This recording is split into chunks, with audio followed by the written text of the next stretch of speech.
It's a very touching story. It also shows the love of Allah subhanahu wa ta'ala, the power of Allah subhanahu wa ta'ala. Never ever underestimate the power of Allah. You know, there was a sheikh who mentioned this in Saudi Arabia, and there was a doctor that visited him from Pakistan and told him a story that happened to him. So he says, what happened to me, he says, the doctor who's speaking is a top neurologist, one of the top doctors in Pakistan, or, you know, a very, very good doctor, very hard to meet. It's said that perhaps you would have to wait months on end before you can get an appointment to see him. So what happened is, he says, I was flying from one city to another, a very busy man, flying quite often within the country and perhaps even outside. And he says, suddenly the clouds built up. Huge clouds, and the lightning started striking, and it started pouring, and there was lots of turbulence, and one of the engines was struck and it was damaged. So we had to land. And so what happened is, the landing was at a nearby little airport or a little strip and so on. And when they landed there, it was a remote area. How are you going to repair this aircraft? A few people who were on it, it was a small plane, they were, quite surprised because they landed it in such a remote place. No one's there to repair it. They would have to wait, definitely. So the doctor asks the captain or the pilot that, you know what, how long are you going to be? He says, no, we're going to be quite long. Well, I need to get to that area. Look, he says, it's just a 3-hour drive by vehicle. So why don't you just go by road? And you can go there and get there. He says, okay, good idea, because this is going to take long. So he decides to go on one of the try-shows, in Pakistan, one of the areas, wherever it was, and he jumped in. And as they started progressing, the clouds built again. And the lightning was striking, and the rain started pouring. And it was pouring so much that their vehicle could not move much more because of the mud and because of everything else. And so it was quite an open area with a bit of farmland. And after a while they realized, look, we're not getting anywhere. There's a little house here. Why don't we just go there? We can read our salah. Perhaps we can, see, have a bit of a meal or whatever else. And they decided to knock the door. Strange people, strange land, far off, out in the rurals. And so he knocks the door, and he's got his little bag and everything, and he walks in.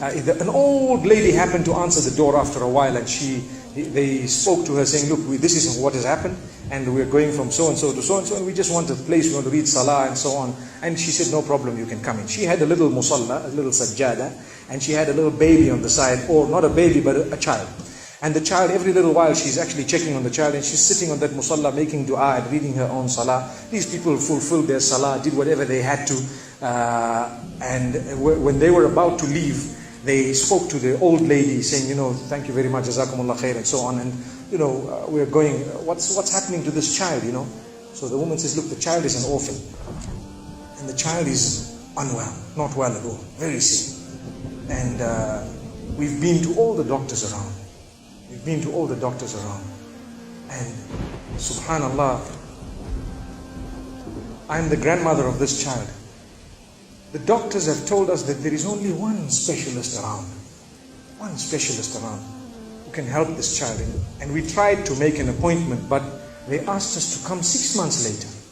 And it's far away. I've been making dua to Allah ever since that day. Ya Allah, make it easy for us. The child is sick. Make it easy for us, Ya Allah. So the man says, what's the name of that specialist? So the granny says, he's Dr. Ishan. Immediately this doctor burst into tears. He burst into tears. Straight away, he burst into tears. Why are you crying? Your dua has just been accepted. For your dua, the thunder came, the lightning came, the engine struck, we came down, we came on the road, the rain came again and stopped us and so on. And do you know what? The rain only stopped after the question was asked. Now it happened. And now the woman starts crying. Subhanallah. And the doctor himself is telling the story, saying, that was me. It happened to me, he says. And he says, I learned that Allah's armies are beyond limits. Allah uses whatever He wants to get what He wants done. So, where in the wildest of the dreams of this person would they have felt or believed that the top man, whom it is semi-impossible to see without big appointments, would actually be driven all the way to the door, knock the door, come in here, read some salah, and they would have to serve the child here. Amazing. Wallahi, it brings tears to the eyes. But the reason I share it with you, every one of us has needs for Allah subhanahu wa ta'ala. Just keep calling. Just have yaqeen. Have conviction. If it is meant, it will definitely come in your direction. You know, we use the term by hook or crook, but I don't want to use that today. I want to tell you, by the mercy and power of Allah subhanahu wa ta'ala, it will happen, it will come to pass. May Allah subhanahu wa ta'ala bless us. May He open our doors. May He grant us all shifa. And may He make us firm believers that for Him, nothing is impossible. Wa sallallahu wa sallama wa baraka ala nabina Muhammad.